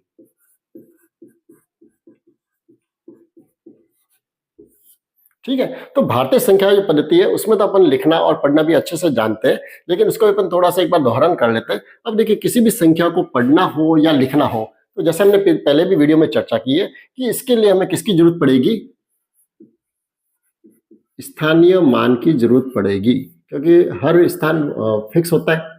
कोई भी संख्या जो बनती है तो उसका जब तक स्थान उसका निर्धारित नहीं होगा तब तक उस संख्या को अपन पढ़ ही नहीं पाएंगे। जैसे अपने वीडियो पहले भी देखा भी था, तो उस स्थानीय मान की समझ के द्वारा ही हम संख्याओं को पढ़ सकते हैं या उसको हम सही लिख सकते हैं। ठीक है, तो अब संख्या का स्थानीय मान, जैसे भारतीय संख्यान पद्धति में पहले अपन देखें तो हमारे जो स्थान निर्धारण वो कहाँ से होता है। सबसे पहला जो अंक होता है दाई तरफ से तो वो होता है कौन सा, इकाई का अंक। उसके बाद में दूसरा जो स्थान है वो किसका होता है, दहाई का। उसके बाद में तीसरा जो अंक है वो कौन सा होता है, सैकड़ा का। उसके बाद में चौथा जो अंक है वो कौन सा होता है, जिसका स्थानीय मान क्या होता है, 1000। पांचवा जो अंक है वो 10,000। फिर छठा जो अंक है उसकी जो स्थानीय मान जो है उसका मान कितना होता है, लाख। सातवां जो अंक है वो उसकी वैल्यू होती है 10 लाख। और आठवां जो अंक है उसकी वैल्यू होती है करोड़ में। ठीक है, यहाँ तक की हमारे संख्या कोर्स में तो अपन यहाँ तक की चर्चा करेंगे। ठीक है, तो ये देखिए वैसे तो आप सभी अच्छे से जानते हैं। अब देखिए, अब इसको भारतीय शिक्षा पद्धति को पहले अपन समझने की कोशिश करते हैं। जैसे मैंने एक संख्या लिखी है, एक बहुत ही सिंपल से मैं संख्या लिख रहा हूँ, अंदाज से लिख रहा हूँ, जैसे 9 2 7 5 3 0 6 8। जैसे मैंने एक संख्या लिखी है कितने अंकों की, 1 2 3 4 5 6 7 और 8। इस 8 अंकों की संख्या को अगर हमें कहे कि इसको पढ़िए तो आप कैसे पढ़ेंगे। तो पढ़ने का देखिए वैसे आप तरीका से जानते हैं, फिर भी मैं बता दूं कि सबसे पहले देखिए इकाई, दाई और सैकड़ा, इन तीनों को एक साथ पढ़ा जाता है। ठीक है, और उसमें भी इकाई और दहाई के अंक को एक साथ पढ़ा जाता है। ठीक है, उसके बाद में आगे बढ़े तो 1000 और 10,000 इन दोनों अंकों को एक साथ पढ़ा जाता है। उसके बाद में आगे बढ़े तो 10 लाख और लाख को एक साथ पढ़ा जाता है। और उसके बाद में आगे करोड़ और 10 करोड़। तो अब इस संख्या को अपन पढ़ने की कोशिश करते हैं। अब इसको भारतीय संख्या पद्धति पढ़ने के लिए हमें क्या करना पड़ेगा, सबसे पहले हम इकाई, दाई, सैकड़ा इनको अलग अलग कर दिए। इकाई, दाई और सैकड़ा ये तीन अंक अलग कर दिए। ये हो गए 1000 और 10,000, इनको अलग कर दे। फिर लाख और 10 लाख इसको अलग कर दिया, और फिर ये हो गए करोड़। ठीक है, तो यहाँ पर ये संख्या जो पढ़नी है तो कितनी होगी, ये देखिए 9 करोड़ 27 लाख 53,000। फिर देखिए सैकड़े पे कुछ भी नहीं है तो इसको अपन कुछ भी नहीं पढ़ेंगे। फिर 68, यानी ये जो संख्या बनेगी क्या बनेगी, देखिए वापस पढ़े अपन तो 9 करोड़ 27 लाख 53,068। ठीक है, बहुत ही सामान्य से तो अपन ऐसे संख्या को पढ़ सकते हैं। अब यही चीज है, इसको अपन अगर अंतरराष्ट्रीय संख्यांकन पद्धति में अगर पढ़ना हो तो हम कैसे पढ़ेंगे, तो उसको अपन थोड़ा विशेष रूप से समझेंगे। अब जैसे अंतरराष्ट्रीय संख्यान पद्धति जो है उसमें अगर इस संख्या को अपन स्थान निर्धारण पहले समझे कि उसमें स्थानीय मान देखिए पहला जो अंक है वो तो इसमें भी क्या होता है, इकाई। दूसरा जो अंक है वो किसका होता है, दहाई का। तीसरा जो अंक है वो कौन सा होता है, सैकड़ा का। ठीक है, चौथा जो अंक है वो 1000 का। पांचवा जो अंक है वो 10,000। देखिए यहां तक तो भारतीय संख्यान पद्धति और अंतरराष्ट्रीय संख्यान पद्धति बराबर है। यहां तक हमारे कोई दिक्कत नहीं है, चाहे वो संख्या को भारतीय संख्या पद्धति में पढ़ना हो फिर भी हम उसको ऐसे ही पढ़ेंगे, चाहे वो अंतरराष्ट्रीय संख्यान पद्धति में पढ़ना हो तब भी उसको ऐसे ही पढ़ेंगे। अब देखिए जो अंतर जो शुरू होता है वो यहाँ से होता है छठे अंक से। ठीक है, तो छठा अंक जब लिखा जाता है तो उसको जो अगर हम भारतीय संख्यान पद्धति में पढ़े तो उसको क्या पढ़ेंगे, उस लाख का स्थान हो जाता है उसका, तो उसको हम लाख में पढ़ते हैं। लेकिन अंतरराष्ट्रीय शिक्षा संख्यान पद्धति में जो है वो छठा अंक जो होता है वो होता है 100,000 का। यानी इसमें जो अंक चलते हैं वो 3 अंकों की संख्या चलती है। ठीक है, तो यहाँ पर देखिए 1000, फिर 10,000 और फिर 100,000। ठीक है, 3 अंक हो गए। उसके बाद में 7वां जो अंक है वो होता है मिलियन का। फिर 8वां अंक जो है वो होता है 10 मिलियन। और उसके आगे अगर बढ़े 9वां पद अगर हो तो वो हो जाएगा इसी तरह से 100 मिलियन। ठीक है, तो ये जो है अंतरराष्ट्रीय संख्यानकन पद्धति है। यानी इसमें जो पढ़ने का जो क्रम जो रहेगा वो क्या रहेगा, पहले अंतिम 3 अंकों को एक साथ पढ़ा जाता है। उसके बाद में 1000 के जो है ये कितने अंक है, 3 अंक एक साथ पढ़े जाते हैं। और उसके बाद में आगे बढ़े तो मिलियन जो है, मिलियन के भी इसी तरह से 3 अंक तक ये संख्या होती है, उनको एक साथ ही पढ़ा जाता है। ठीक है, तो सबसे पहले अपन ने ये जो संख्या जो लिखी थी, अगर इसी संख्या को मैं अगर अंतरराष्ट्रीय संख्यानकन पद्धति में अगर पढ़ना चाहूं तो अपन इसको कैसे पढ़ेंगे। देखिए संख्या जो है मेरे पास 9 2 7 5 3 0 6 और 8। ठीक है, ये जो संख्या है, अब इसको अगर मुझे अंतरराष्ट्रीय संख्यानकन पद्धति में पढ़ना है तो मुझे पहले सबसे पहले इकाई, दाई, सैकड़ा को अलग करना है। तो इकाई, दाई, सैकड़ा इसको मैंने अलग कर दिया। उसके बाद में 1000, 10,000 और 100,000 इसको अलग कर दिया। फिर ये हो गया मिलियन और ये 10 मिलियन। ठीक है। अब इसको जब पढ़ना है तो मुझे कैसे पढ़ना पड़ेगा? सबसे पहले देखिए, ये तो जो है कौन सा है, मिलियन वाला भाग है, यानी कितना है 92 मिलियन। फिर इसको मैंने हजार में पढ़ना है तो इसको कैसे पढ़ूंगा? मैं ऐसे पढ़ूंगा 753,000। फिर सैकड़े पे कुछ नहीं है तो 68। ठीक है, तो ये जो संख्या पद्धति है इसको पढ़ने का तरीका हमारा यही रहेगा। अब देखिए, थोड़ी अगर बड़ी संख्या हो इससे तो अपन अंतरराष्ट्रीय संख्या पद्धति उसको थोड़ा बेहतर समझ सकते हैं। जैसे अगर मैंने लिखा है 7 2 6 8 7 0 7 और 5, 1 2 3 4 5 6 7 8 और एक अंक अपन आगे और बढ़ा देते हैं 9 अंक। ठीक है, अब अगर मुझे ये संख्या पढ़नी है, ठीक है, तो पहले तो इसको अपन देखेंगे भारतीय संख्या पद्धति में। अगर मैं इस संख्या को पढ़ूं तो इसको कैसे पढ़ूंगा? इकाई, दाई, सैकड़ा मैंने अलग कर दिया, फिर हजार, 10,000 अलग कर दिए, लाख, 10 लाख अलग कर दिए, करोड़ और 10 करोड़ हो गए अलग। यानी ये जो संख्या बनी वो कौन कितनी बनी है? 97 करोड़ 26 लाख 87,075। ठीक है, तो ये तो हो गई भारतीय संख्या पद्धति में। अब यही संख्या अगर मुझे अंतरराष्ट्रीय संख्या पद्धति में अगर इसको पढ़ना हो तो मैं इसको कैसे पढ़ूंगा? यानी मुझे पहले तो इकाई, दाई, सैकड़ा को अलग करना है। इकाई, दाई, सैकड़ा मैंने अलग कर दिया, फिर हजार, 10,000 और 100,000 तीनों को अलग कर दिया, फिर मिलियन, 10 मिलियन और 100 मिलियन, ये तीनों भी हो गए अलग। ठीक है, अब इसको देखिए पढ़ेंगे कैसे? तो सबसे पहले तो देखिए, ये तो इकाई, दाई, सैकड़ा है, ये क्या है? सारे हजार है, और ये सब क्या है? मिलियन। तो मुझे इसको पढ़ने के लिए सबसे पहले ये पढ़ूंगा मैं 972 मिलियन। क्या पढ़ेंगे इसको अपन? 972 मिलियन 687,000 फिर 75। तो ये रहेगा अंतरराष्ट्रीय संख्यांकन पद्धति पढ़ने का तरीका। आगे बढ़ते हैं। तो देखिए, संख्याओं को पढ़ना तो बहुत ही सिंपल सा काम है, तो अपन आसानी से कर सकते हैं, चाहे वो भारतीय संख्या पद्धति में पढ़ना हो या चाहे वो अंतरराष्ट्रीय संख्यान पद्धति में पढ़ना हो। देखिए, विशेष रूप से दिक्कत कब आती है? जब संख्या को हमको कोई लिखने को कहे तब ज्यादा दिक्कत आती है। ठीक है, क्यों आती है? क्योंकि देखिए, उसमें जब प्रश्न जो आते हैं उसमें ऐसा, जैसे मान लो एक लिखा हुआ आ जाए कि 4,05,000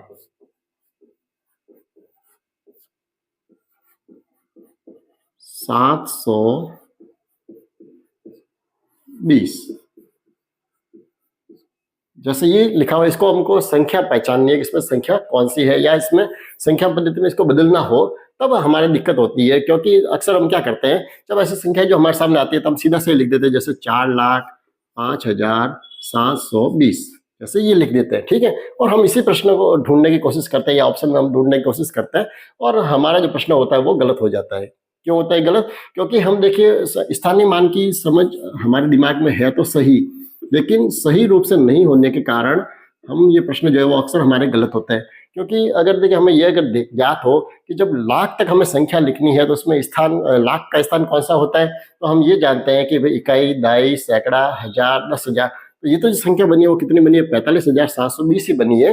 तब जाके हमारे दिक्कत होती है, हमारे प्रश्न गलत होते हैं। ठीक है, तो हम जब भी संख्याओं को पढ़ना हो तब तो आसान है, बिल्कुल हम आसानी से पढ़ सकते हैं, चाहे वो भारतीय संख्या पद्धति हो या अंतरराष्ट्रीय संख्या पद्धति हो। लेकिन जब संख्या में लिखने के कहे या उस संख्या को पहचान करनी हो तब हमें स्थानीय मान की विशेष रूप से जरूरत पड़ती है। ठीक है, तो अगर इस संख्या को अगर लिखना हो तो हम इसको कैसे लिखेंगे? हम इसको सीधा अगर लिखेंगे तो हमारे शायद हो सकता है वो प्रश्न गलत हो जाए। तो जब भी संख्याओं को लिखना हो तो हम सबसे पहले उनका स्थानीय मान लिखना नहीं भूले। जैसे मुझे संख्या कहाँ तक लिखनी है? 4 लाख तक लिखनी है, तो मैं इकाई, दहाई, सैकड़ा, हजार, 10,000, लाख। ठीक है, तो लाख तक की मुझे संख्या लिखनी है, तो लाख तक के मैं इनके स्थान पहले लिख दूंगा, तो मुझे संख्या लिखने में कहीं भी दिक्कत नहीं आएगी। अब मुझे क्या लिखना है? जैसे 4 लाख लिखना है तो लाख की जगह में लिख दूंगा 4। उसके बाद में मुझे कितने लिखने हैं? 5,000। अब हजार, देखिए 10,000 और हजार 2 अंक है हमारे पास, तो हजार का जो अंक जो हमें लिखना है वो कहाँ लिखना है? हजार के स्थान पर लिखना है। अब देखिए, 10,000 का अंक यहाँ पर कब लिखा जाता है? जब हमारे हजार में 2 अंक हो, यानी जब हमें 10,000 से अधिक लिखना है, यानी 9,000 तक तो हमारे एक ही अंक रहता है, तो हमें कौन से अंक पे लिखना है? उसको हजार वाले स्थान पर ही लिखना है। और जब 2 अंक हो जाए, जैसे मान लो ये कहीं अगर 5,000 की जगह 25,000 होता तो हम इसको कैसे लिखते हैं? 2 यहाँ लिखते हैं और 5 यहाँ लिखते हैं, तो 25,000 हो जाते हैं। ठीक है, तो ये हमें हजार कहाँ लिखने हैं? इस हजार वाले अंक पे लिखने। उसके बाद में है 700, तो सैकड़े के स्थान पर 7 लिख देंगे, ये हो गए 700। और फिर 20 लिखना है तो वो कहाँ आ जाएंगे? दाई और इकाई पे। ठीक है, अब 10,000 की जगह खाली है तो इसको हम क्या लिखेंगे? 0। यानी इस तरह से हम जब संख्या लिखेंगे तो ये हमारी संख्या सही बनेगी 4,05,720। यानी संख्या को लिखने के लिए देखिए विशेष रूप से स्थानीय मान की हमें जरूरत पड़ती है। उसको देख के अपन जब संख्याओं को लिखेंगे तो हमारी संख्या कहीं भी गलत नहीं होगी। अब आगे बढ़ते हैं और अब अपन एक चीज और समझने की कोशिश करते हैं।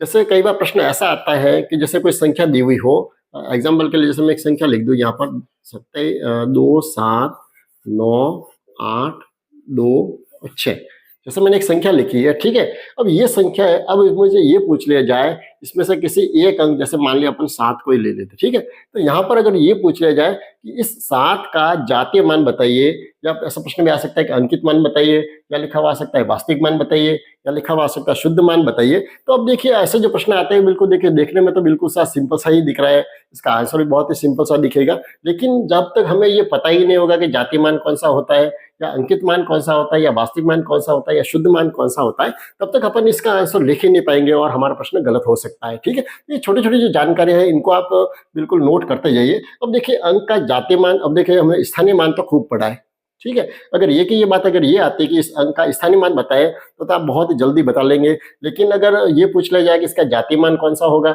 या इसका अंकित मान कौन सा होगा, या वास्तविक मान या शुद्ध मान होगा, तो हमें अगर जानकारी नहीं होगी तो हमारा ये प्रश्न गलत होगा, ठीक है। अब देखिए अंक का जातीय मान या अंकित मान कौन सा होता है, तो ये जो भी अंक है, अब ये इस अंक का मान वही रहता है। जैसे ये 7 जो है, अब ये चाहे कौन से भी स्थान पर है, वैसे देखा जाए तो कौन से स्थान पर है, इकाई, दाई, सैकड़ा, हजार, 10,000, ठीक है। ये 7 कौन से स्थान पर है, 10,000 के स्थान पर है। लेकिन अगर हम इसका अगर ये कहे कि इसका जातीय मान कहे तो कितना होगा, 7, ठीक है। बहुत ही सिंपल सा प्रश्न है। यानी अंक का जातीय मान या अंकित मान कह दो, चाहे वास्तविक मान कह दो या शुद्ध मान कह दो, सब एक ही चीज है, ये सब एक के ही पर्यायवाची शब्द है। तो उसका वास्तविक मान जो होता है वो कितना होता है, 7 ही होता है। चाहे ये कौन से भी अंक पर हो, कौन से भी स्थान पर हो, तब भी उसका मान वही रहेगा। अगर ये पूछा जाए कि 9 का जातीय मान बताइए तो कितना होगा, 9 ही होगा।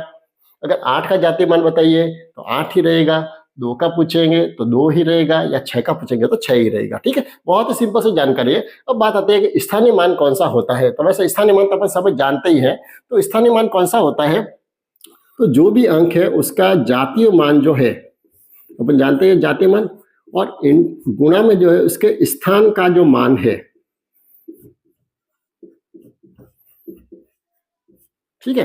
तो उसका हम अगर गुणा जो करेंगे तो वो जो हमें मान जो मिलेगा वो उसका स्थानीय मान कहलाता है, ठीक है। अब यहाँ पर अपन प्रश्न है, जैसे मुझे 7 का स्थानीय मान ज्ञात करना है। क्या ज्ञात करना है मुझे, 7 का स्थानीय मान बताइए। ये जो संख्या दी हुई है, इस संख्या में मुझे 7 का स्थानीय मान ज्ञात करना है। तो पहले तो मैं 7 का जातीय मान तो कितना होगा, 7 ही रहेगा। और 7 का स्थान कौन सा है, पहले तो मुझे वो देखना पड़ेगा। जैसे इकाई, दाई, सैकड़ा, हजार और 10,000, 7 कौन से स्थान पर है, 10,000 के स्थान पर है। तो इसका जो स्थान का जो मान है वो कितना है, 10,000, ठीक है। यानी स्थानीय मान कैसे निकाला जाता है, बिल्कुल सिंपल सा है। उसका जातीय मान लिख देंगे जो 7 है, और इंटू स्थान का मान जो है, स्थान कौन सा है इसका, 10,000 का स्थान है तो 10,000 है। तो यानी इसका जो स्थानीय मान जो हो गया वो कितना हो जाएगा, 70,000, ठीक है। तो ये स्थानीय मान और जातीय मान में थोड़ा सा अंतर है, इसको आप बहुत अच्छे से समझे। वैसे स्थानीय मान अपन किसी भी अंक का निकालना तो बहुत आसानी से निकाल सकते हैं, में कहीं भी दिक्कत नहीं आती है। अब देखिए स्थानीय मान से संबंधित एक प्रश्न और आता है। जैसे 2 शब्द हमको मिलते हैं, एक तो आता है विस्तार रूप और एक पूछते हैं विस्तारित रूप। क्योंकि जब हम स्थानीय मान की बात कर रहे हैं तो इसको भी अपन थोड़ा सा समझ लेते हैं, क्योंकि मैं नहीं चाहता कि हमारे कोई भी ऐसी जो शब्दावली है गणित से संबंधित जो हमारे कहीं भी मिस हो जाए और प्रश्न में हमको ऐसी चीज मिले और फिर हम वहां पर हमें बगले झांकनी पड़े, ठीक है। अब देखिए विस्तार रूप क्या होता है और विस्तारित रूप क्या होता है, बिल्कुल सिंपल सा है। जब हम जो किसी भी संख्या को अगर हम उसके स्थान के साथ में, स्थान का जो मान है उसके साथ में अगर उनको लिखे तो वो कहलाता है विस्तार रूप। अब देखिए जैसे यही संख्या है, जैसे 2 7 9 8 2 और 6। अब इसमें क्या करूंगा, अगर मैं इस जैसे सबसे पहले मैं 2 है, जो 2 कौन से स्थान पर है, इकाई, दाई, सैकड़ा, हजार, 10,000, लाख। तो 2 जो है उसके साथ में मैं उसका स्थान लिखूंगा।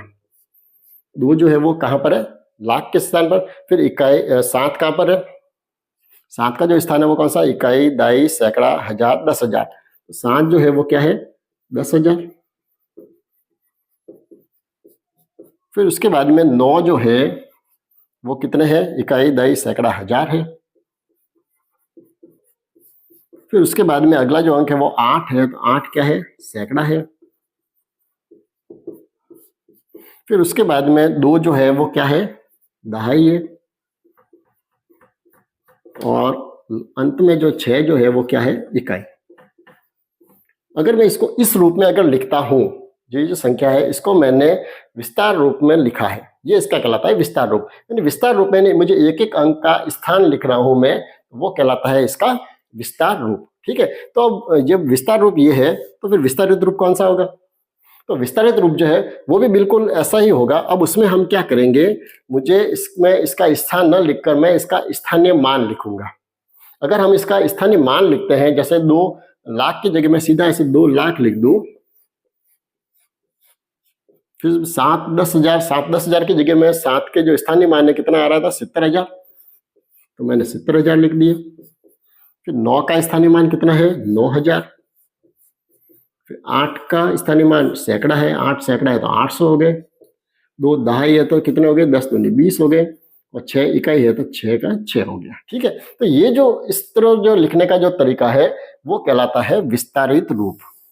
ये ठीक है, तो दोनों को आप अच्छे से समझे। विस्तार रूप अगर कहे तब तो हमें क्या करना है, उस अंक के साथ में उसका स्थान लिखना है, और अगर विस्तारित रूप कहे तो हमें उसका स्थानीय मान लिखना है। ठीक है, तो ये एक छोटा सा अंतर है जो स्थानीय मान से संबंधित आता है, तो ये भी हमारे दिमाग में होना बहुत जरूरी है। आगे बढ़ते हैं, तो विस्तार रूप से संबंधित एक प्रश्न जो है वो कॉम्पिटिशन एग्जाम में एक बार आया हुआ है, तो उस प्रश्न को अपन थोड़ा समझने की कोशिश करते हैं। देखिए, दिखने में तो बहुत ही सिंपल सा प्रश्न है, लेकिन बहुत ही अच्छा प्रश्न है।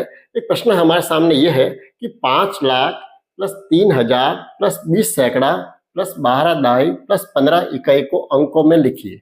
यानी एक विस्तार रूप दिया हुआ है और हमें क्या करना है, इसको संख्या में बदलना है। ठीक है, तो अब देखिए ऐसे जो प्रश्न आता है तो उसमें हम क्या करेंगे, अब अगर सीधा ही इसको अपन लिखने की कोशिश करेंगे, जैसे मैंने पहले लिख दिए 5 लाख लिख दिए, फिर 3,000 लिख दिए, फिर 20 सैकड़ा लिख दिए, फिर 12 दहाई लिख दिए और फिर 15 इकाई लिख दी, तो ये प्रश्न हमारा पूरी तरह से गलत हो जाएगा। ठीक है, तो अब इसको लेकर लिखने का तरीका क्या होगा, जैसे मैंने पहले भी कहा है कि हम जब भी किसी संख्या को अंकों में लिखना हो या उस संख्या को लिखना हो, तो सबसे पहले तो अपन उसका स्थान निर्धारण कर देते हैं। सबसे पहला इकाई कौन सा होता है, इकाई का होता है। दूसरा जो स्थान है वो दहाई का होता है। तीसरा जो है वो सैकड़ा का। चौथा हजार का।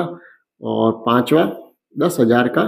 और फिर छठा जो अंक है वो होता है लाख का, क्योंकि हमें 5 लाख तक संख्या लिखनी है, तो संख्या जो बनेगी वो इस अंकों से ही बनेगी। ठीक है, तो अब देखिए हमें विस्तार रूप को अपन वापस लिखने की कोशिश करें। सबसे पहले कितने, 5 लाख है, तो लाख की जगह तो मैंने लिख दिए 5 लाख। ठीक है, तो पहला अंक तो हमें यहाँ से मिल गया, कोई दिक्कत नहीं है। उसके बाद में है 3,000, तो 3 जो है वो कौन से स्थान पर है, हजार के स्थान पर है, तो यहाँ मैंने लिख दिए 3। 10,000 पे कुछ भी नहीं है तो अपन इसको अभी छोड़ देते हैं, या इसको चलो 0 लिख देता कि आपको कंफ्यूजन नहीं रहे। ठीक है, 10,000 पे कुछ है ही नहीं है, तो यहाँ पर इसने स्थान नहीं दिया हुआ है, इसका अर्थ क्या हुआ, ये 0 है। ठीक है, अब आगे बढ़े, तो आगे यहाँ लिखा हुआ है 20 सैकड़ा। अब देखिए ये सैकड़ा के स्थान पर मैं ऐसे 20 लिखूं तो मेरा गड़बड़ हो जाएगा, क्योंकि सैकड़ा का जो स्थान तो कितना होता है, एक ही अंक का होता है।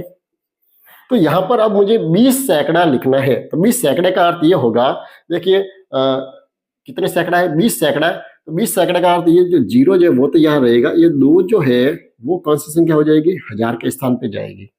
यानी यहाँ पर जो है ये कितने हजार है, ये 3 और ये 2, यानी ये 2 जो है वो यहाँ से हमें हटाना पड़ेगा। ठीक है, यानी यहाँ पर जो रहेगा वो क्या रहेगा, केवल 0। ठीक, ये तो ये हो गया। अब देखिए आगे बढ़े, दहाई, तो दहाई भी कितने दिए हुए, 12 दहाई दी हुई है, तो 12 दहाई का मतलब वही यहाँ पर तो 12 दहाई का मतलब ये दहाई तो कितनी रहेगी, 2, और ये 1 जो है वो किसके साथ जुड़ेगा, सैकड़े के साथ। तो यह सैकड़ा कितना है, 0, तो ये 1 यहाँ चला जाएगा। अब आगे बढ़े, इकाई कितनी है, 15 इकाई। तो इकाई भी जो है 2 अंक है, इकाई तो 1 ही रहता है, तो ये 1 जो है वो किसके साथ जाएगा, दहाई के साथ। तो हमारी जो संख्या बनेगी वो क्या बनेगी, देखिए 5, 0, 3 और 2 कितने हो गए, 5, सैकड़े की जगह 1, ये हो गए 3 और ये हो गए 5। यानी संख्या जो बनी है वो क्या बनी है, 5,05,135। ठीक है, तो एक तो ये तरीका है कि ऐसे हम संख्या का लिखे, या इससे दूसरा जो तरीका है, इस संख्या इस पैटर्न में आपको हो सकता है कुछ कंफ्यूजन रह जाए, तो अपन दूसरा जो काम करें इससे सिंपल करें कि सबसे पहले हम इनके स्थानीय मान ही ज्ञात कर लेते हैं।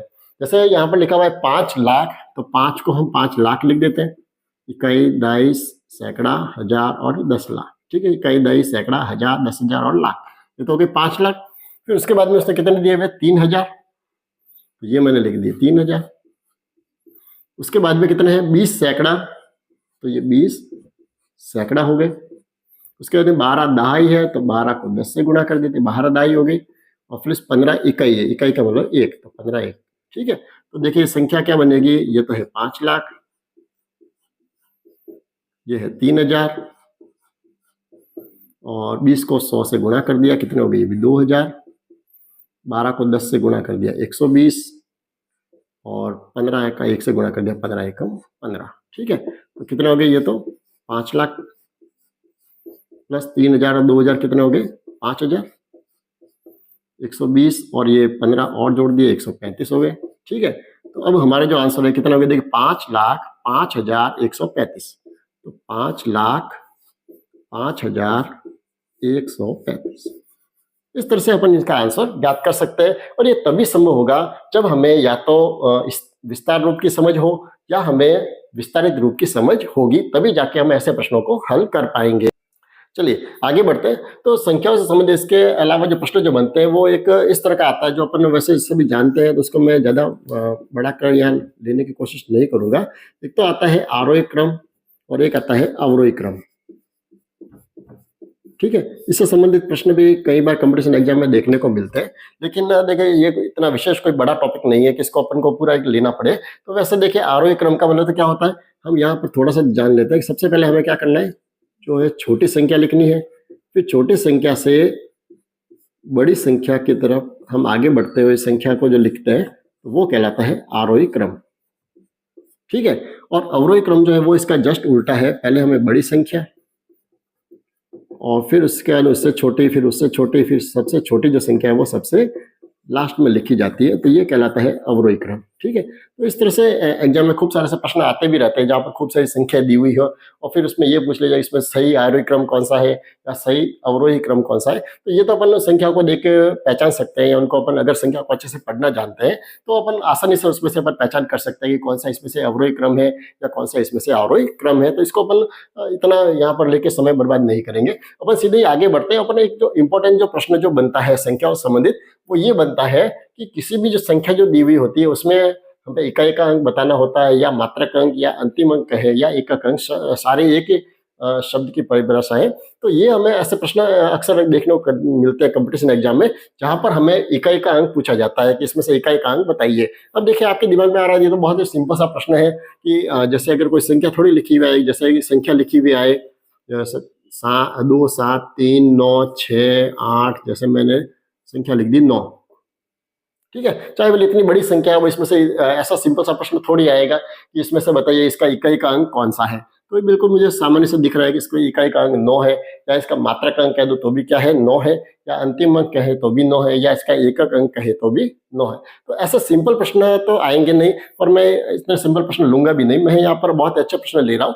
अब यहाँ पर देखिए प्रश्न किस तरह के आएंगे, सिंपल सा एक संख्या का तो हमें यहाँ पर ऐसे पूछेंगे नहीं कि इसका इकाई का अंक बताइए। ठीक है, तो प्रश्न जो आते हैं वो इस तरह से आता है, या तो एक से अधिक संख्या जो दी हुई होगी तब हमें पूछा जाएगा कि अब इसमें इकाई का अंक बताइए। अब वहां पर अधिक संख्या जब दी हुई होगी तो वहां पर जाहिर है कि वहां पर या तो कुछ ना कुछ संक्रिया दी हुई होगी, या तो उसमें ये पूछा होगा भाई इन सबको जोड़ने से उसके बाद में जो आंसर मिलेगा उसमें इकाई का अंक क्या होगा, या संख्या दी हुई होगी उसमें घटाने के बाद भी इकाई का अंक क्या बनेगा, या प्रश्न ऐसा भी आ सकता है कि इसको गुणा करने से इकाई का अंक क्या बनेगा, या भाग देके क्या बनेगा, या हो सकता है जो प्रश्न जो आते हैं वो अक्सर ये जो आते हैं वो जब घात के रूप में संख्या लिखी हुई हो तब उसके इकाई का अंक क्या होगा। तो ये सारी चर्चा अपन इस वीडियो में करने वाले हैं। तो हम इकाई का अंक या मात्रक का अंक जो है वो अपन एग्जाम्पल के द्वारा समझने की कोशिश करते हैं। अब देखिए यहाँ पर मैंने 3 प्रश्न आपके सामने लिखे।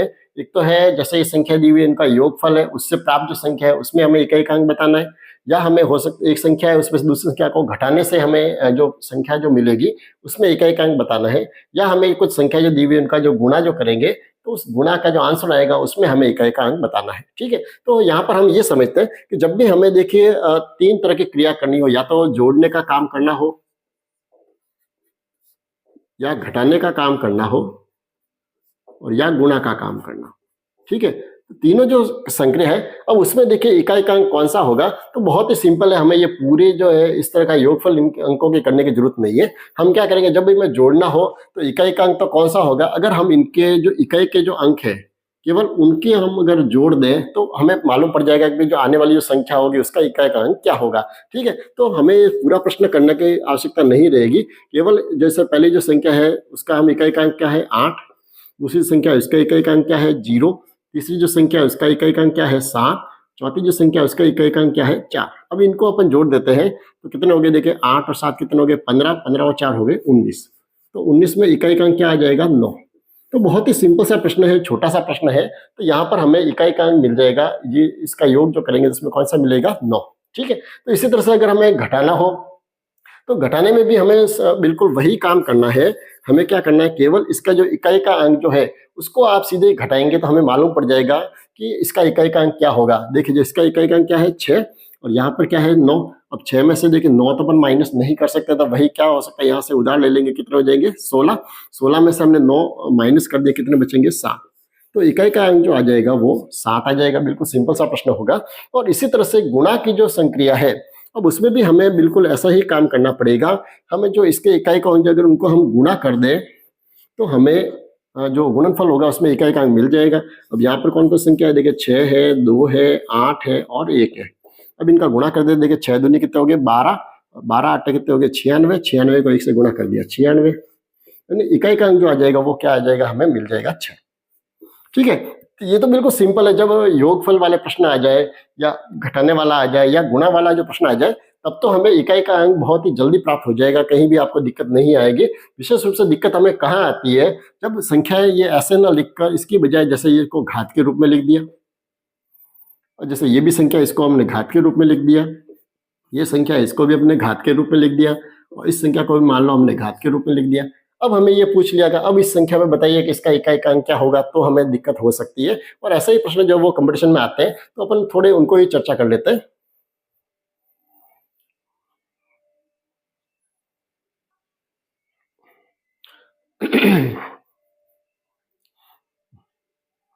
चलिए, तो अब आगे बढ़ते हैं और अपन घातांक वाली जो संख्या है, अब उन संख्याओं में अपन इकाई का अंक पहचानने की कोशिश करते हैं। अब देखिए जैसे अपन ने अभी चर्चा की है कि चाहे किसी भी संख्या, जैसे मैं एक सिंपल सी संख्या अगर मैंने लिख दी, जैसे मैंने लिख दिया 75 की घात मान लो लिख दी मैंने 38, ठीक है, उसके बाद में मैंने लिख दी 60, उसकी घात मैंने लिख दी 22, प्लस यहाँ पर जैसा लिखा हुआ है 131 और उसकी घात जैसे मैंने लिख दी 75। अब इसका जो योग जो संख्या जो योगफल आंसर जो आएगा, अब उसमें मुझे बताना है कि उसका इकाई का अंक क्या होगा।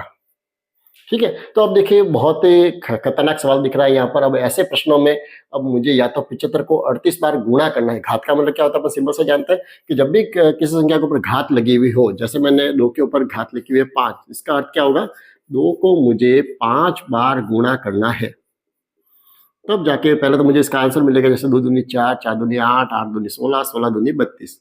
ठीक है, चलो अब इसमें तो मुझे मालूम पड़ गया कि इसका इकाई का अंक क्या आ गया 2। ठीक है, अब अगर यही काम अगर मुझे 75 की घात 38 में करना हो तो ये बहुत ज्यादा मुश्किल हो जाएगा। अब मुझे 75 को 38 बार गुणा करना है, तब जाके मुझे ये संख्या मिलेगी और फिर मुझे इसका इकाई का अंक इसका प्राप्त होगा। ऐसे कैसे मुझे अगर 60 को 22 बार गुणा करना है, फिर इकाई का अंक, फिर इसका इकाई का अंक, तो इस तरह से तो करते करते हम इसका आंसर शायद नहीं निकाल सकते। तो अब ऐसे जो प्रश्न आते हैं, अब उसमें हम इकाई का अंक अगर हमें प्राप्त हो जाए तो फिर हमारा प्रश्न सिंपल हो जाएगा कि हम फिर इनके इकाई के अंकों को जोड़ के, जैसे अपन ने सामान्य अभी प्रश्न जो किए उनको देख के अपन कर सकते हैं। ठीक है, तो अब दिक्कत ये आती है कि ऐसे घातांक वाले जो प्रश्न जो है अब उसमें हम इकाई का अंक कैसे प्राप्त पता लगाए। तो उसके लिए आपको देखिए सबसे पहले तो ये देखना है कि हम दो चीज है। एक तो देख कोई भी संख्या है जिसका अगर इकाई का अंक या तो 0 है या 1 है या 5 है या 6। ठीक है, ऐसी जो संख्या है ये 4 जो है जिसमें ये इकाई का अंक हो, ये क्या होना चाहिए इकाई का अंक वाली संख्या है। तो ये अगर इकाई के अंक हो, फिर चाहे उसके ऊपर कितनी भी घात हो, घात चाहे कितनी भी हो, कितनी भी उसके ऊपर घात दी हुई हो, उसका जो है इकाई का अंक जो है वो वही रहेगा।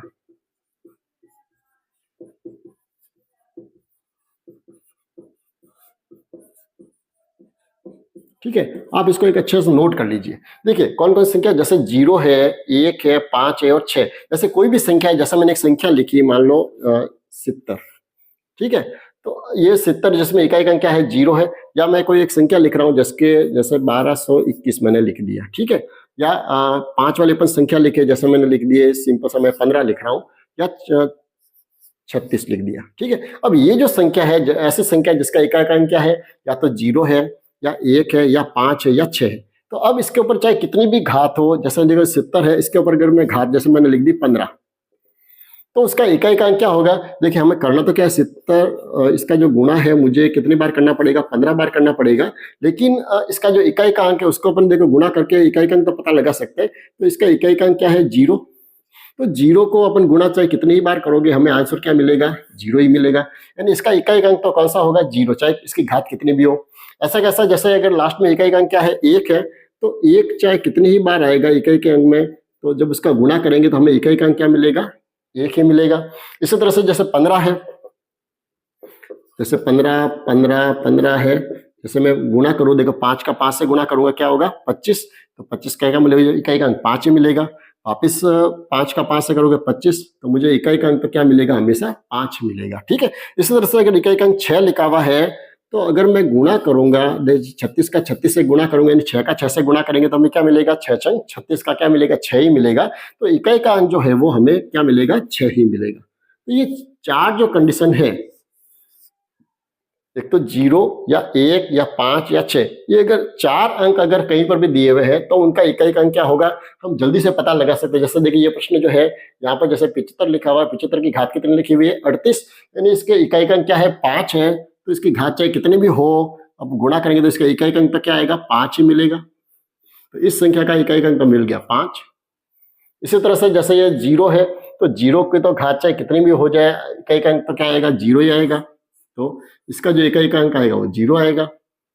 और इसी तरह से जैसे ये 131 लिखा हुआ है, इसमें इकाई का अंक क्या है 1 है, तो इसकी चाहे कितनी घात है, कितनी बार गुणा करो, उसका इकाई का अंक तो क्या रहेगा, 1 ही रहेगा। यानी ये जो संख्या जो मिलेगी, तो देखिए इसको जोड़ दीजिए, 5 0 और कितने हो गए 6, तो ये जो संख्या जो है उसमें इकाई का अंक क्या होगा 6, ठीक है। तो पहला तो जो हमें जो याद रखना वो ये रखना है कि घातांक वाले कोई भी संख्या हो जिसमें इकाई का अंक 0 हो, चाहे 1 हो, चाहे 5 हो या 6 हो, अगर ये इसमें से कोई भी संख्या दी हुई है, तो फिर उसके चाहे कितनी भी घात लिखी हुई हो, उसका इकाई का अंक वही रहेगा। और फिर उनको आसानी से अपन अगर उनको जोड़ना चाहे तो जोड़ भी सकते हैं, अगर घटाने की क्रिया करनी हो तो घटा के भी इकाई का अंक प्राप्त कर सकते हैं, या गुणा में अगर दिए हुए हो तो हम गुणा करके भी इसका इकाई का अंक प्राप्त कर सकते हैं। तो अब आगे बढ़ते हैं। अब अपन इनके अलावा जो अभी तो अपन ने देखा है, कौन कौन सी संख्या देखी अपने, 0 1 5 और 6, ये जो संख्या है ये अगर इकाई के अंक पे हो तो उनके इकाई के अंक ज्ञात करना बहुत ही आसान है, कोई समस्या नहीं आती है। चलिए अब इनके अलावा अगर कोई दूसरा अंक हो जाए तो हम उसको कैसे पता लगे, इसका इकाई का अंक कैसे होगा। जैसे अपन सामान्य शुरू करते हैं, जैसे मान लो किसी कोई संख्या जो है उसका इकाई का अंक है मान लो 2, इकाई का अंक क्या है 2, अपन इस 2 से ही शुरुआत करते हैं कि मान लो किसी का इकाई का अंक 2 है, तो उसकी अगर घात से क्या फर्क पड़ेगा। तो देखिए अपन उसको थोड़ा समझने की कोशिश करते हैं। जैसे मान लो कोई संख्या है 2, अगर उसकी घात अगर 1 हो तो वो संख्या कौन सी बनेगी, 2। अगर 2 की घात 2 हो जाए मतलब क्या हो गया, 2 दूनी 4, यानी उसका इकाई का अंक क्या हो रहा है 4 हो जाएगा। अगर किसी संख्या की घात अगर 3 दी हुई हो तो कितने हो जाएंगे,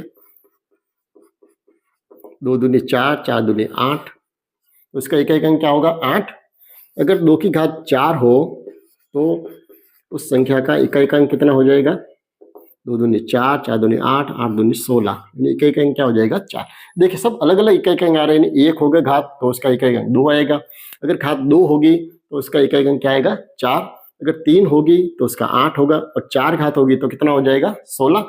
अब अगर आगे बढ़े, मान लो 2 की घात अगर 5 हो तो कितना होगा, देखिए 2 गुणा 2 गुणा 2 गुणा 2 गुणा 2, इसको अपन करके देखते हैं। 2 दूनी 4, 4 दूनी 8, 8 दूनी 16, 16 दूनी 32, ठीक है। 2 की घात अगर 6 हो तो कितना हो जाएगा, 32 को और 2 से गुणा कर दिया, 32 दूनी 64 हो जाएगा। अगर 2 की घात 7 हो जाए तो 64 का 2 से गुणा कर दिया, 64 दूनी 128 हो जाएगा। और 2 की घात अगर 8 हो जाए तो इसके डबल कर दिए मैंने, 256। ठीक है, तो ये हमें आंसर मिलेंगे। अब देखिए मैंने ये क्यों लिखा, अब देखिए इसको थोड़ा अपन समझने की कोशिश करते हैं कि 2 की घात 1 है, तब तक तो इकाई का अंक कितना आ गया, 2 आ गया, घात 2 हो तो 4 आ गया, 3 हो तो 8 हो गया, 4 हो गया तो 16 आ गया या 6 आ गया, ठीक है। अब अगर 2 की घात 5 हो तो इकाई का अंक कितना आ रहा है, 2। 2 की घात 6 हो जाए तो इकाई का अंक कितना आ रहा है, 4। 7 हो रहा है तो कितना आ रहा है, 8, और 8 हो रहा है तो घात कितनी आ रही है, 6। अब देखिए यहाँ से आपको कुछ समझ में नहीं आ रहा है। अब देखिए आपको थोड़ी अपन तुलना करें तो अपन को ये सारी चीज समझ में आ जाएगी कि वास्तव में एक घात क्या है। देखिए अब देखिए 2 की घात 1 है तो इकाई का अंक कितना है, 2, और 5 होते भी इकाई का अंक कितना आ रहा है, 2। 2 है तो कितना आ रहा है, 4। 6 हो रहा है तो भी 4। 3 है तो 8। 7 है तो भी 8। 4 है तो 6 आ रहा है। 8 है तो भी 6 आ रहा है। यानी कहना का अर्थ है कि इनके अलावा इकाई का अंक चाहे बोलिए 2 हो, चाहे 3 हो, चाहे 4 हो, उसके बाद में देखिए 5 6 हो गए, चाहे 7 हो, चाहे 8 हो, चाहे 9, तो ये जितनी भी संख्या है इनमें जो है घात जो है वो 4 घात के बाद में फिर इकाई का अंक वापस उनकी दोहरान शुरू हो जाता है, ठीक है। देखिए अब इसको अपन 3 से समझने की कोशिश करते हैं। जैसे देखो 3 की घात अगर 1 हो तो मान कितना आएगा, 3 एकम 3। अगर 3 की घात 2 हो जाए तो कितना हो जाएगा, 3 का 3 से गुणा कर दिया, 3 तिया 9। अगर 3 की घात 3 हो जाए तो 3 तिया 9, 9 तिया 27, कितना आ रहा है, 7। और 3 की घात अगर 4 हो जाए तो 27 तिया 81, कितना आ रहा है, 1, ठीक है। अब आगे बढ़े, देखिए 3 की घात 5 होते ही क्या होगा, 81 को मैं वापस 3 से गुणा कर दूं तो 81 का 3 से गुणा कर दिया, 243। देखिए इकाई का कितना आ गया, 3, यहाँ पर भी कितना था, 3। अगर 3 की घात 6 करें तो 243 जो है इसको मैं पुनः 3 से गुणा करें, देखिए 3 तिया 9, 4 तिया 12, 6 और 1 7, कितना आ रहा है, 729, यानी वापस आ गए 9, ठीक है। यानी वही चीज वापस आपके रिपीट हो जाएगी। अगर 3 की घात में 7 करूं तो देखिए इसको वापस 3 से गुणा करें, कितना हो जाएगा, 9 तिया 27, हासिल के 2, 6 दूनी 8, 7 तिया 21, कितना आ रहा है, 21 87, यानी 7। यानी यही चीज वापस रिपीट होगी। यानी जो घात जो है आप 1 से 4 तक के जो घात है उसके बाद में हर 4 घात के बाद में यही जो इकाई का अंक है वो बार बार रिपीट होता रहता है, ठीक है। तो अब हमें इसमें करना क्या है, हमें ये कैसे पता चलेगा कि इसका इकाई का अंक क्या होगा। यानी हमें जो है कम से कम 4 तक के जो इकाई के अंक है वो हमें पता लगाने पड़ेंगे, ठीक है। अगर कोई भी संख्या जो आएगी तो उसमें अगर जैसे संख्या अगर जैसे घात ज्यादा भी हो जाए, अगर कोई संख्या ऐसे लिखी हुई जैसे अपन एग्जाम्पल के लिए संख्या लिखी हुई है मान लो 23 और उसकी घात दे दी है 17, तो अब अपन सिर्फ 17 तक तो इनकी घात अपन ऐसे गुणा करके पता नहीं लगा सकते। तो हमें कैसे पता चलेगा कि इसका इकाई का अंक कौन सा होगा। तो हम क्या करेंगे, देखिए सबसे पहले तो अपन ये देखेंगे कि हर 4 घात के बाद में वापस घात रिपीट होती है। तो हम क्या करें, जितनी भी इसकी घात जो दी हुई है उस घात को हम पहले 4 से भाग देंगे। क्या करना है, हमें जितनी भी घात दी हुई उसका अपन 4 से भाग दे देंगे। तो हमें ये मान लो जैसे इसकी घात कितनी है, 17, तो 17 का 4 से भाग दे दिया, कितने हो जाएगा, देखो 4 चौक 16, पीछे कितनी बच जाएगी, 1, 4 बार तो भाग पूरा चला गया। शेष जो घात है वो कितनी बची, 1, ठीक है। कितनी घात बची, 1। यानी इसका जो इकाई का अंक जो होगा, जो 3 की घात 1 का जो मान है वो का वो घात 17 का भी मान होगा। कैसे होगा इसको अपन थोड़ा और समझे। देखिए जैसे एक घात 1 2 3 4, वापिस 5 6 7 8 9 10 11 12 13 14 15 16 17 18 19 और 20, जैसे घात 17 है तो 17 घात वाले का मान क्या होगा, वही मान होगा जो घात 1 का मान है या घात 5 का मान है, चाहे 9 का है या 13 का है या 17 का, यानी सबके घात जो है वो इकाई का अंक क्या आएगा, 3 ही आएगा। यानी अगर इसकी घात 17 है तो उसके जो शेष जितनी घात बचेगी उसमें, यानी घात हमको यही देखना है कि 1 से लगाकर 4 तक की जो घात है उसमें इकाई का अंक कौन सा है वो इसका इकाई का अंक रहेगा, ठीक है। तो जैसे 23 की घात अगर 17 है तो उसमें 3 की घात 1 का इकाई का अंक कितना है, 3, तो इस संख्या का इकाई का अंक जो बनेगा वो बनेगा 3, ठीक है। तो इतना हमें इसमें थोड़ी मशक्कत आपको करनी पड़ेगी। चलिए आगे अपन जो प्रश्नों को करके देखते हैं तो उससे आपको थोड़ा अच्छे से समझ में आ जाएगा कि ये किस तरह से अपन इसको ज्ञात कर सकते हैं। चलिए एक प्रश्न से इस प्रश्न को समझने की कोशिश करते हैं।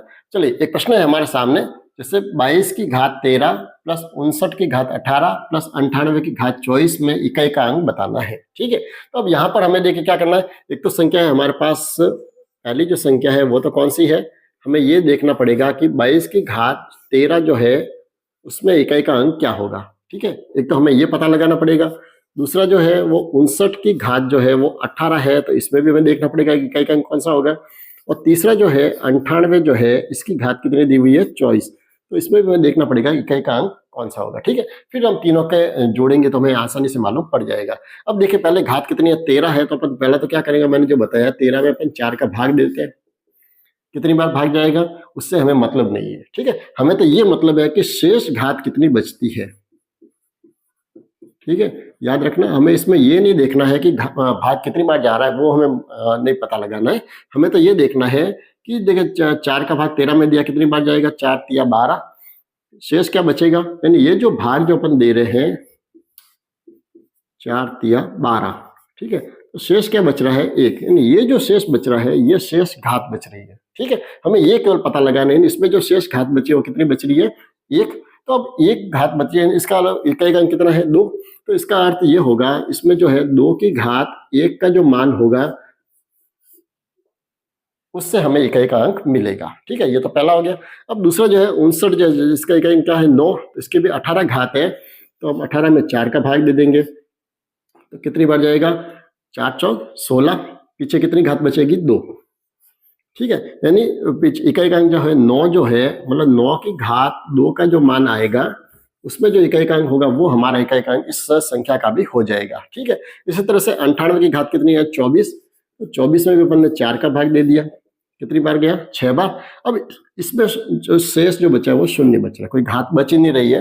तो इसमें अब 98 का इकाई का अंक कैसे पता चलाएगा, तो यहाँ पर हमें क्या करना है, देखिए 8 की घात अगर 1 बचती तो 8 की घात 1 का पता लगाते, अगर 2 बचते तो 2, 3 है तो 3 का, या 4 में 0 है, इसका मतलब 8 की घात 4 का जो मान आएगा वो का मान 0 वाले का भी रहेगा। ठीक है, अब देखिए यहाँ से अपन थोड़ा सा अब इसको आगे बढ़ेंगे तब हमें मालूम पड़ेगा।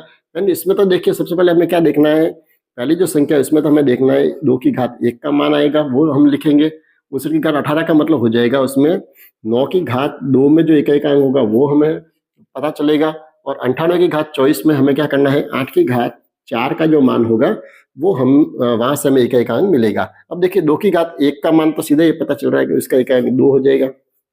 9 की घात 2 का मतलब 9 का 9 से गुणा कर दिए, 9 9 81, इकाई का अंक क्या मिल गया हमें 1।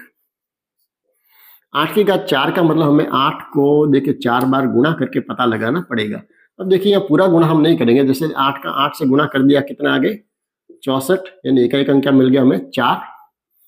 इस 4 को हम 8 से गुणा कर देते हैं, 8 चौके कितने आ रहे 32, यानी इकाई का अंक क्या मिल रहा है हमें 2, और इस 2 का पुनः 8 से गुणा कर दिया तो 8 दूनी 16, 16 में इकाई का अंक क्या मिल रहा है हमें 6, तो हमें इकाई का अंक यहाँ से सीधा 6 भी लिख सकते हैं। ठीक है, अब इनको हम जोड़ देते हैं, देखिए 2 2 और 1 कितने हो गए 3, 3 और 6 कितने हो गए 9, तो इसका जो है इकाई का अंक जो आ जाएगा वो कितना आ जाएगा 9।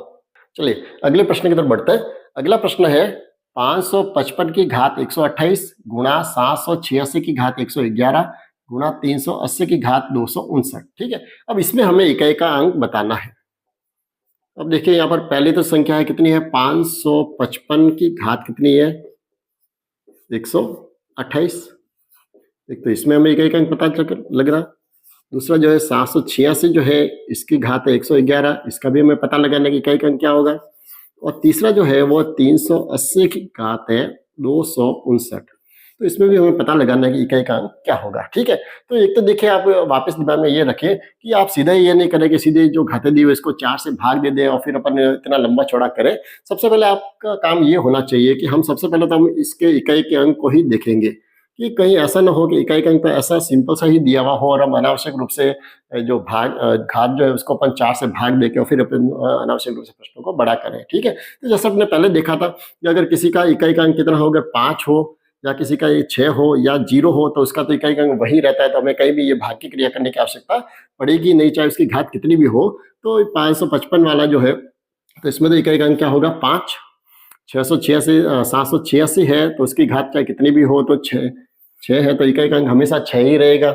इसी तरह से अगर 0 है तो उसका इकाई का अंक हमेशा क्या रहेगा 0 ही रहेगा। तो अब जब इनका अपन गुणा करेंगे 5 गुणा 6 गुणा 0, तो क्या होगा 6 पंजे 30 और 30 को तो चाहे किसी भी संख्या को 0 से तो गुणा करने से हमें क्या मिलेगा 0 ही मिलेगा। तो इकाई का अंक जो है वो हमें क्या मिलेगा 0 प्राप्त हो जाएगा।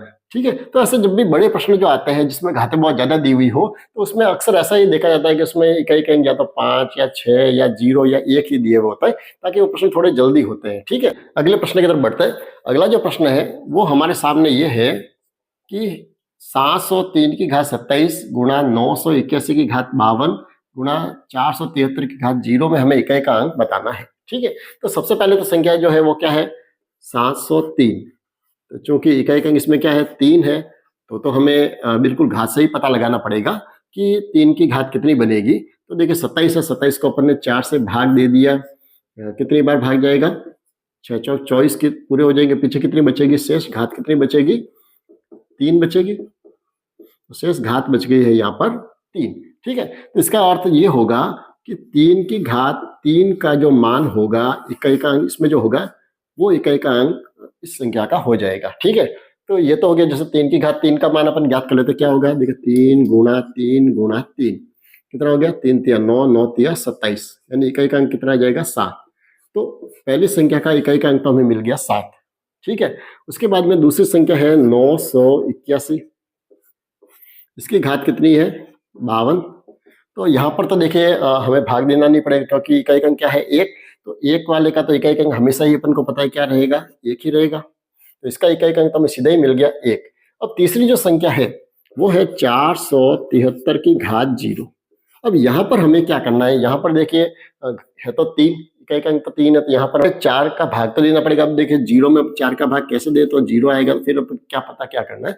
लेकिन देखिए ये प्रश्न मैंने इसीलिए लिया है, देखिए घात वाले जितने भी हम जब घातांक जब पढ़ेंगे तो उसमें हम देखेंगे अगर किसी भी संख्या की अगर घात 0 हो, क्या हो, किसी भी संख्या जो है चाहे कोई भी संख्या लिखी हुई हो उसकी घात अगर 0 हो तो उसका मान जो है वो 1 होता है। ठीक है, यानी इस पूरी संख्या का मान जो होगा वो क्या होगा 1। ठीक है, यानी यहाँ पर इकाई का अंक जो इसका मान ही 1 है तो क्या हो जाएगा 1 ही हो जाएगा। अब हमें देखिए तीनों के मान मिल गए, 703 की 27 का इकाई का अंक तो कितना आ गया 7। फिर दूसरी जो संख्या है 981 में तो इकाई का अंक कितना है 1 और इसका तो मान ही कितना है 1। तो इकाई का अंक जो बनेगा कितना बनेगा 7 एकम 7, यानी इकाई का अंक जो हो जाएगा वो 7 इसका हो जाएगा आंसर। तो आशा करूंगा आज के वीडियो में हमने पूर्ण संख्याओं के संबंधित जितने भी प्रकार के जो प्रश्न जो बनते हैं या जितने भी इसमें जो बिंदु थे वो सारे ही बिंदुओं को मैंने बहुत ही साधारण तरीके से बहुत ही सिंपल तरीके से समझाने की कोशिश की है। तो आशा करूंगा आपको बहुत ही अच्छे समझ में आ गया होगा, आपको कहीं भी इसमें कहीं भी दिक्कत नहीं आएगी समझने में। फिर भी अगर आप देखिए आपको अगर कुछ भी ऐसा कोई बिंदु है जो आपको समझने में कहीं परेशानी हो रही है या आपको अच्छे समझ में नहीं आया तो आप कमेंट्स में जरूर लिखें, ताकि नेक्स्ट जो वीडियो जो बनेगा उसमें अपन उसको और भी बेहतर तरीके से समझने की कोशिश करेंगे। साथ ही अगर आपको वीडियो अच्छा लगा हो तो आप लाइक जरूर करना, अपने साथियों के साथ शेयर जरूर करना ताकि उनको भी इसी तरह से बेनिफिट मिलता रहे। और आपसे पुनः निवेदन, अगर आपने चैनल को अभी तक सब्सक्राइब नहीं किया है तो आप चैनल को सब्सक्राइब जरूर करें और साथ ही जो बेल आइकन है उसको आप प्रेस जरूर करें ताकि जब भी वीडियो अपलोड होगा तो उसका नोटिफिकेशन आपको समय पर मिल जाएगा और आप कहीं भी वीडियो से वंचित नहीं होंगे। तो चलते मिलते हैं अगले वीडियो में और इसी इकाई के दूसरा जो टॉपिक है भाज्य और अभाज्य जो संख्या है उनको अपन बहुत ही विस्तार से और अच्छे से समझने की कोशिश करेंगे। और साथ ही कुछ जो जब ये इकाई जो पूरी हो जाएगी उसके बाद अपन इसके जो है कंपटीशन में आने लायक जो महत्वपूर्ण जो एमसीक्यू जो क्वेश्चन जो है जो बार बार एग्जाम में आते रहते हैं उन प्रश्नों को भी अपन सॉल्व करेंगे। तो बने रहिए चैनल के साथ और अपना अभ्यास जारी रखिए। तो मिलते हैं अगले वीडियो में, धन्यवाद।